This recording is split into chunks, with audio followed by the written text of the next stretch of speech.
Sabi po dito mga kababayan, Madriaga, mga sundalong Chino at isang submarine nakita umano sa loob ng isang property sa Bataan. So ito po yung isa sa nadiskubre mga kababayan ni Madriaga na nakita po niya sa Bataan mga kababayan, na kung saan panahon po yan ng administrasyon ni dating Pangulong Rodrigo Duterte at yung lugar hometown ni Harry Roque mga kababayan. At ito po ay maliwanag na konektado mga kababayan sa gobyerno ni Xi Jinping. So sabi pa dito, isang seryosong pahayag ang inilabas ni Ramil Madriaga tungkol sa kanyang nakitang presensya ng mga sundalong Chino sa lalawigan ng Bataan. Ayon sa kanyang salaysay, nangyari ito noong unang bahagi ng taong 2020 matapos pumanaw ang isang Attorney Carlos. Kwento ni Madriaga, nakapasok siya sa Baicam Biancham Properties sa Maribeles gamit ang gate na katabi ng Kamaya Gate. Sa loob ng nasabing lugar, nakita umano ni Madriaga ang halos 100 tauhan na may itsurang Chino, nakasuot ng forest green na uniform at armado. Sabi pa dito, sinubukan din umano ng mga nasabing armadong lalaki na iwasan ang grupo ni Madriaga nang sila ay mapansin. Bukod sa mga sundalong bago, tama ba? Bago umano sila bumaba patungo sa Lake Beach o Leque Beach, nakakita rin sila ng isang itim na submarine mga kababayan. Ang nasabing submarine ay pinapalibutan umano ng malalaking barkong pangingisda.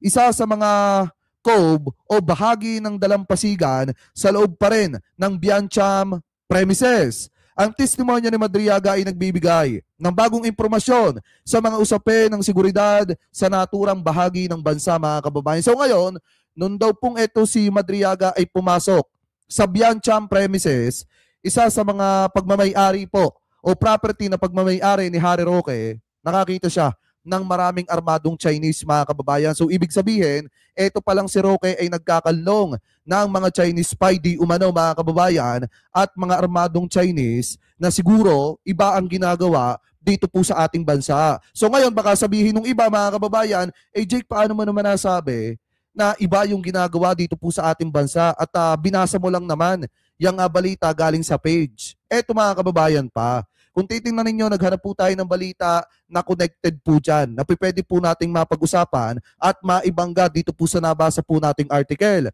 para lamang po masabi na may resibo talaga tayong nakita about po dito sa pasabog ni Madriaga. Laban po dito kina Harry Roque sa administrasyon ni dating Pangulong Duterte at kay Sara Duterte. So ito, pakinggan nyo mga kababayan. Kasi biruin nyo mga kababayan kaya pala yung mga kababayang Pilipino po natin tuwing nabubuli nung panahon ni dating Pangulong Duterte, kaya po pala wala siyang pakialam. Kasi nga mga kababayan, talagang, wala ba? Sorry. Ay, hindi ko pala sorry.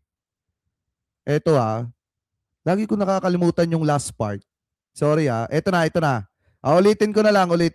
Ito na. Sorry na. Hiniling na nagpakilalang bagman ni Vice President Sara Duterte, si Ramil Madriaga, ang forensic examination ng NBI sa 3 niyang cellphone na nasa kustodiya ng korte. Malaking banta naman sa pambansang seguridad ang nasaksihan umano ni Madriaga sa Mariveles, Bataan ng pagdaong ng nasa 100 Chinese militiamen at ng isang submarine.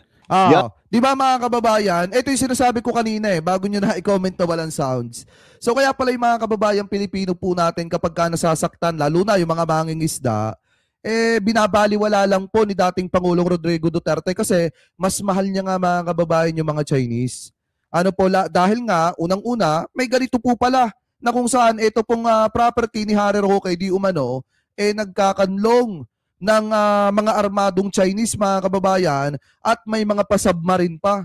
Diba? So ngayon kung iisipin po natin nung panahon po pala na presidente etong si Digong, talagang naghahari na mga kababayan yung mga Chinese dito po sa ating bansa. Dahil nga pinoprotektahan po sila ng gobyerno ni dating Pangulong Duterte. Anyway, tuloy pa natin. Na exclusive na umaarangkadang balita ni Maan Macapagal. Wala pa ba? Meron na. Di lang ang revelasyon ni Ramil Madriaga sa paghahatid ng pogo at illegal drugs money sa mga politiko ang nalalaman niya. Isang revelasyon ni Madriaga sa kanyang abogadong si Attorney Ramil Madriaga ang tila lumalabas na isang malaking banta sa pambansang seguridad. Ayon kay Palad, taong 2020 na makapasok si Madriaga sa isang property ng Biancham Holdings and Trading na pag-aari ni dating presidential spokesperson Attorney Harry Roque. Doon nakita raw ni Madriaga ang nasa 100 Chinese military na nakauniforme ng pangsundalo. Diba? Armado lahat. At sa Laque Beach sa Mariveles, Bataan, nakita niya rin ang isang black submarine na pinaiikutan ng malalaking fishing vessel sa beachfront ng Biancham. May mga cove daw doon na talagang mahirap puntahan, binakuran. I think Laque Cove, L-A-Q-U-E, Laque, ang tawag niya. Talaga raw, sabi niya, kitang-kita niya mismo mga naka-uniformadong mga Chinese para PLA, no? Diba? Numbering less than 100 daw yun, madami daw. Ayon kay Palad, mahalaga maimbestigahan ito ng pamahalaan dahil usapin ito ng national security, lalo't mahigpit ang pagbabantay ng ating sandatahang lakas sa mga karga. Pustahan tayo, pagtatanggol na naman yan ng mga DD-shit. Kasi mga kababayan, lalo na yung mga vlogger.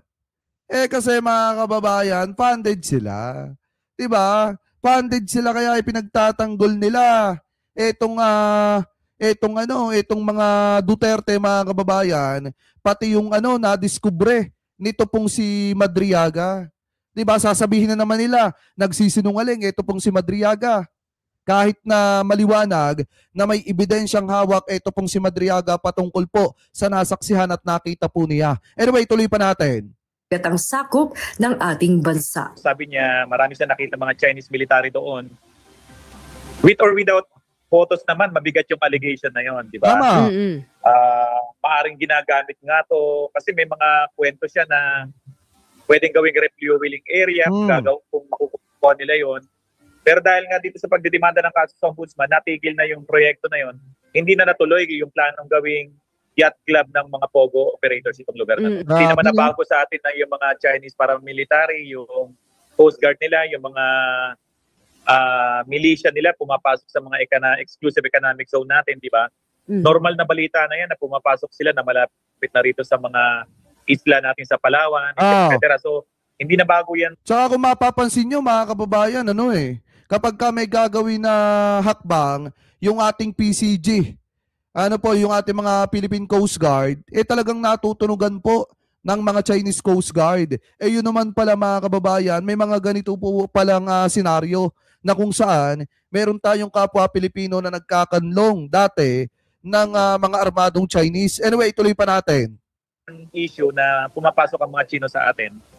At kung talaga nakakita si Caramil doon, mabigat na issue yan para sa seguridad po. Ito aniya ang dahilan kung kaya't nais nilang mabawi ang mga cellphone ni Madriaga na nasa kustodiya ng Manila Regional Trial Court Branch 21 nang makulong si Madriaga sa kasong kinakaharap niya ngayon. Kaya hiniling na rin ni Madriaga sa National Bureau of Investigation ang forensic examination ng kanyang mga cellphone para ma-recover ang mga resibong susuporta sa kanyang mga revelasyon tulad ng litrato, text messages at dokumento. Gayon din ang data backup ng mga cellphones. Tinatalikuran at pinapaubaya na rin ni Madriaga sa otoridad ang kanyang karapatan para sa data privacy at confidentiality claims sa mga cellphones. Para sa PRTV News, Maan Macapagal, nagsiservisyo para sa Pilipino.